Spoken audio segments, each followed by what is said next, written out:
Plaisir de vous retrouver au rendez-vous de l'information sur Speedline Télévision. 2 nominations prononcées ce mercredi en Conseil des ministres et plusieurs décisions prises dans l'acquisition de divers équipements au profit du groupement national de sapeurs-pompiers du Bénin ainsi que les conditions de commercialisation des noix de cajou de la campagne 2022-2023.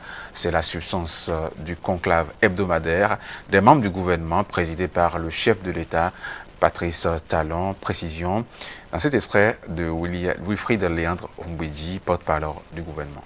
Ce mercredi 15 mars 2023, le Conseil des ministres s'est réuni sous la présidence de M. Patrice Talon, président de la République. Au thème de la séance, les décisions ci-après ont été prises.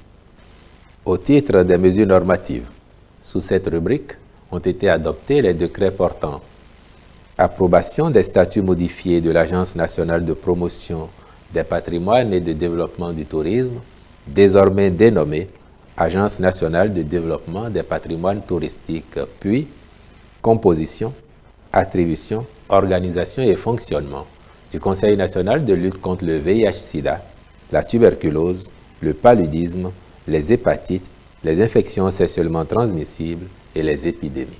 Au titre des communications, en point 1, amélioration de la régulation du secteur des jeux de hasard, d'argent et de paris, puis mise en place d'une plateforme de contrôle, en vue de s'adapter à l'évolution des pratiques intervenues ces dernières années.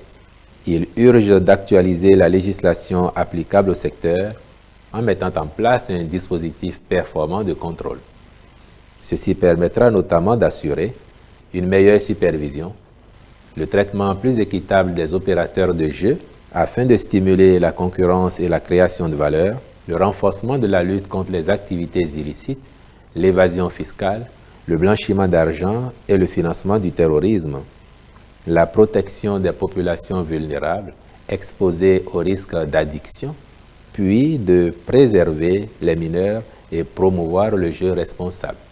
C'est à cette fin que le Conseil a autorisé la contractualisation avec un cabinet spécialisé de juristes ainsi qu'avec un opérateur expérimenté en vue de proposer une amélioration de la régulation et de procéder à l'installation d'une plateforme de contrôle.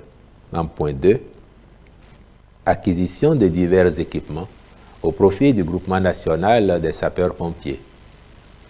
L'objectif poursuivi en décidant d'acquérir ces équipements est de renforcer les capacités d'intervention des centres de secours et de permettre aux agents d'être plus réactifs et diligents. Cette première vague d'acquisition porte sur 9 véhicules d'intervention pick-up 4x4, 10 véhicules de secours et d'assistance aux victimes et 2 camions-citernes incendie.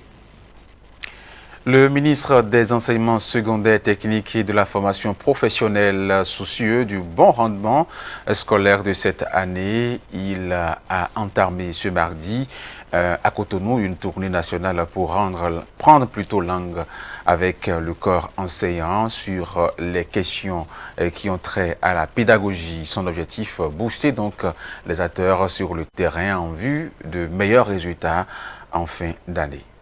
Je voudrais en ce moment précis remercier tous les acteurs parce que je n'ai pas eu l'occasion de rencontrer donc, tous ces acteurs que vous êtes. Les remercier pour les résultats que nous avons pu avoir les années précédentes et les remercier déjà pour leur engagement qui a été exprimé à plusieurs reprises pour mieux faire. Je voudrais donc vous remercier pour cela. Considérez que ces propos que je tiens sont ceux du gouvernement. Le gouvernement est fier de vous et le gouvernement attend beaucoup de vous parce que toutes les réformes qui sont engagées ne peuvent pas réussir si chacun n'y met pas du sien. Et le maillon de la chaîne que vous êtes est un maillon très important pour que les choses se passent très bien.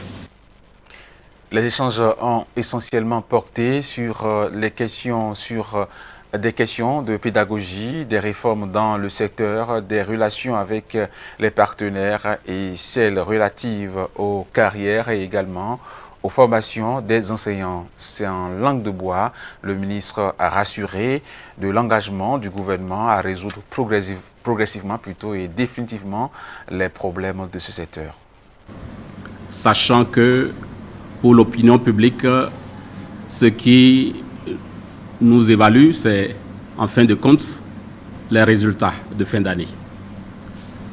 Je sais qu'il y a eu beaucoup de choses qui ont été faites, mais il y a également des difficultés. Il y a certainement des contraintes. Et ensemble, il faudrait que nous échangions autour de ces questions pour que ces questions ne plombent pas ce que nous faisons de si bien. En fait, c'est pour cela que j'ai décidé en ce moment donc, de faire cette tournée en commençant par le lycée technique Koulibaly, donc en commençant par le littoral pour échanger avec vous. Et tenez-vous tranquille, même si je n'ai pas toutes les réponses, je suis arrivé avec pratiquement tous les cadres qui pilotent donc, les différents dossiers. Donc ce qui est sûr, nous aurons toutes les réponses ici. Et comme cela, ce sera un peu comme un nouveau départ pour bien conclure cette année académique. Hors du Bénin à présent, le Japon et la Corée du Sud se rapprochent de nouveau sur la diplomatie et le commerce à l'occasion d'un sommet tenu ce jeudi à Tokyo entre les dirigeants des deux pays fâchés ces dernières années sur fond de contentieux historiques. C'est une visite historique. Le président sud-coréen Yoon Suk-yeol a été accueilli à Tokyo ce jeudi par le Premier ministre japonais Fumio Kishida. À cette occasion, les deux pays se sont rapprochés sur de nombreux dossiers, notamment diplomatiques et commerciaux, alors que leurs relations étaient brouillées depuis des années par des contentieux historiques. Ce sommet entre le Japon et la Corée du Sud est le plus important depuis 12 ans. Les deux pays ont donc annoncé la reprise de leur navette diplomatique, promettant d'organiser des rencontres régulières entre leurs dirigeants.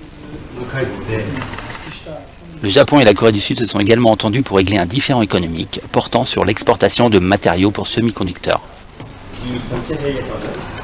La Corée du Nord a, elle, marqué ce sommet à sa façon, en tirant un missile balistique intercontinental qui est tombé en mer du Japon, quelques heures avant l'arrivée de Yoon Suk-yeol à Tokyo. Les gardes-côtes japonais ont demandé aux navires croisant dans le secteur de faire attention aux éventuels débris flottant en mer.